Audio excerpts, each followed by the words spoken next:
रहे हो तुम, परंतु ऐसा कैसे हो सकता है? मैंने खुद अपनी आँखों से देखा है। मिट्ठू महाराज ने जंगल की सभी नन्हे पक्षियों को बहुत ज्यादा मारा है और इन पर बहुत अत्याचार भी किया है। परंतु मुझे तो तुम पर कोई विश्वास नहीं हो रहा। मिट्ठू महाराज ऐसा कैसे कर सकते हैं? ये देखो, बाजू चील के नन्हे चील को मिट्ठू महाराज ने ही घायल किया है।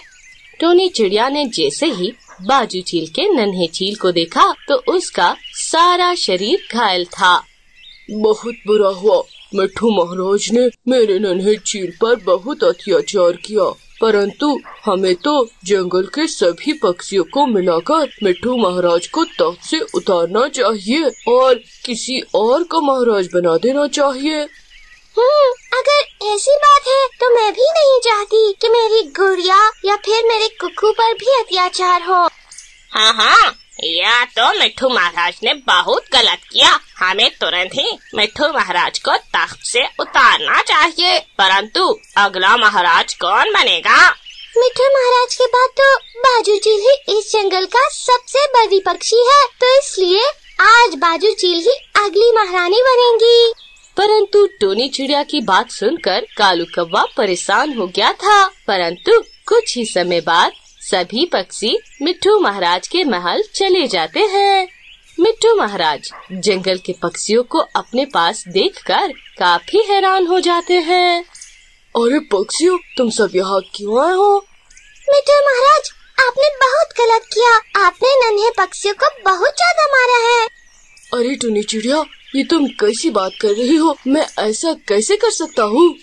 सभी पक्षी यही कह रहे हैं। नन्हे चील को भी आपने मारा है। क्या आपने उस नन्हे चील पर अत्याचार किया है?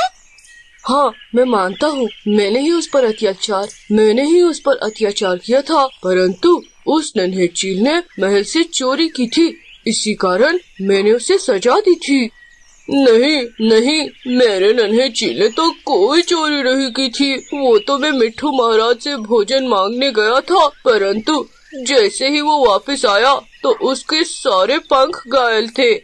ये कोई भी पक्षी मिट्ठू महाराज की बात पर विश्वास नहीं करता। जंगल के सभी पक्षी मिट्ठू महाराज को तख्त से उतार देते हैं, परंतु अब सभी पक्षी ये फैसला कर रहे थे कि अगला महाराज कौन बनेगा। परंतु उसी समय टोनी चिड़िया के कान में कालू कौवा कुछ कहता है, जिसके कारण पक्षियों ने ये फैसला किया था कि अगला महाराज कालू कौवा ही बनेगा।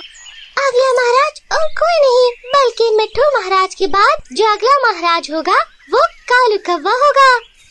सभी पक्षी इस निर्णय से सहमत थे, परंतु बाजू चील काफी हैरान हो जाती है। टोनी चिड़िया, ये कैसे हो सकता है? अगली महारानी तो मैं ही बनूंगी। मिट्ठू महाराज के बाद इस जंगल की सबसे बड़ी पक्षी मैं ही हूँ। परंतु टोनी चिड़िया जैसे ही निर्णय लेती है, सभी पक्षी उसकी बात से सहमत होते हैं। यूं कालू कौवा अगला महाराज बन जाता है और तख्त पर बैठ जाता है, परंतु बाजू चील को बहुत ज्यादा गुस्सा आता है। सभी पक्षी वापस चले जाते हैं। मिट्ठू तोता भी अपने घोंसले में चला जाता है। वो महल अब कालू कौवे का होता है, जो कि अब सुंदरवन जंगल का नया महाराज बन गया था। परंतु बाजू चील कालू महाराज के पास जाती है। देखो कालू कौवे, तुमने अच्छा नहीं किया। मैं तुम्हें महाराज नहीं मानती। तुमने झूठ बोलकर ही ये तख्त लिया है। अगर तुमने मुझे महारानी ना बनाया तो मैं इस जंगल के सभी पक्षियों को तुम्हारी सच्चाई बता दूंगी कि हम दोनों ने मिलकर मिट्ठू तोते को तख्त से उतारा है। अच्छा, तो ये बात है। जाओ, जाकर सभी पक्षियों को बता दो। कोई भी तुम्हारी बात का विश्वास नहीं करेगा, क्योंकि खुद ही मिट्ठू तोते ने ये स्वीकार किया है कि उसने तुम्हारे नन्हे चील पर अत्याचार किया था। यूं बाजू चील काफी ज्यादा परेशान हो जाती है कि वो क्या करे। परंतु वही दूसरी ओर उल्लू मंत्री चुपकर ये सारी बातें सुन लेता है। उल्लू मंत्री मिट्ठू महाराज का मंत्री था। अच्छा, तो ये बात है, मैं मिट्ठू महाराज को सारी सच्चाई बता दूंगा कि ये कालू कौवे और बाजू चील की साजिश थी, जिस कारण उन्होंने मिट्ठू महाराज पर झूठा आरोप लगाकर उन्हें तख्त से उतार दिया।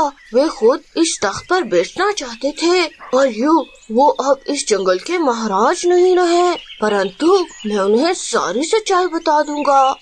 इस तरह उल्लू मंत्री मिट्ठू की ओर जाता है, परंतु उसे रास्ते में टूनी चिड़िया दिखाई देती है। उल्लू, अब तो तुम मंत्री भी नहीं रहे, अब तो तुम भी अपने जंगल चले जाओ। ये तुम कैसे बातें कर रही हो टूनी चिड़िया? तुम तो इस जंगल की सबसे बुद्धिमान पक्षी थी, परंतु तुमने क्या किया? तुमने उन दोनों दुष्ट पक्षियों की बातों का विश्वास कर लिया। तुम कहना क्या चाह रहे हो? बाजू चील और कालू कौवे ने जो भी कहा था वो सच था, क्योंकि मिट्टू तोते ने खुद ये स्वीकार किया था कि उन्होंने नन्हे चील पर अत्याचार किया है। हाँ, उन्होंने अत्याचार किया था, परंतु इस कारण किया था क्योंकि नन्हे चील ने चोरी की थी। मुझे तुम्हारी बात पर कोई विश्वास नहीं है, ऐसा नहीं हो सकता। परंतु उल्लू मंत्री टूनी चिड़िया को अपने साथ महल में ले जाता है। वहाँ बाजू चील कालू कौवे से तख्त के लिए अभी भी लड़ाई कर रही थी। देखो, ये सारा उपाय मेरा ही था।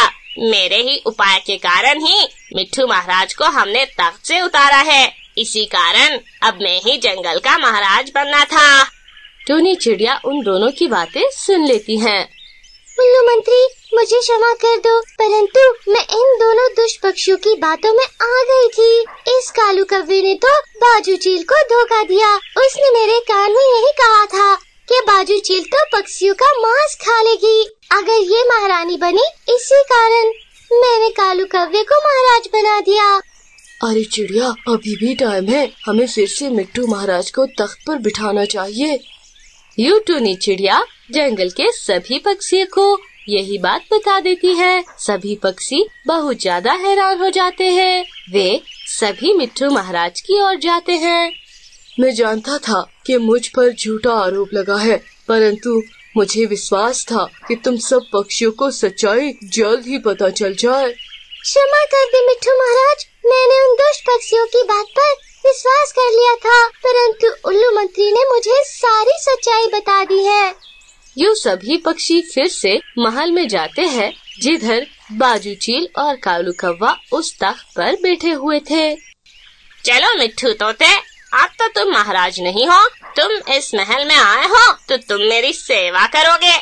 परंतु जंगल के सभी पक्षी मिलकर कालू कौवे को उस तख्त से उतारकर नीचे गिरा देते हैं।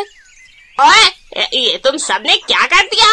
मैं तुम सब पक्षियों को ऐसी सजा दूंगा कि तुम सारा जीवन याद रखोगे। सैनिकों, इन सभी पक्षियों को कैद कर दो। कालू कौवा सैनिकों को आदेश देता है, परंतु कोई भी कालू कौवे की बात नहीं मानता, बल्कि वो सैनिक कालू कौवे को ही कैद कर लेते हैं। अरे, ये तुम क्या कर रहे हो? मुझे क्यों कैद कर रहे हो? परंतु जंगल के सभी पक्षी बहुत ज्यादा खुश हो जाते हैं। कालू कौवे और बाजू चील, तुम दोनों ने मिलकर हम सबको बुद्धू बनाकर महाराज को तख्त से उतार दिया था, जिस कारण तुम दोनों को बहुत बड़ी सजा मिलेगी और अब फिर से मिट्ठू तोते जंगल के महाराज बन जाएंगे। मिट्ठू महाराज फिर से तख्त पर बैठ जाते हैं। बाजू चील और कालू कौवा दोनों ही जेल में कैद हो जाते हैं। उल्लू मंत्री, तुम्हारा बहुत बहुत धन्यवाद। तुमने मेरे पक्षियों को सारी सच्चाई बता दी। तुम बहुत ही बुद्धिमान हो। मिट्ठू महाराज उल्लू मंत्री को एक तोहफा देते हैं और फिर सारे पक्षी हंसी खुशी जिंदगी बिताने लगते हैं।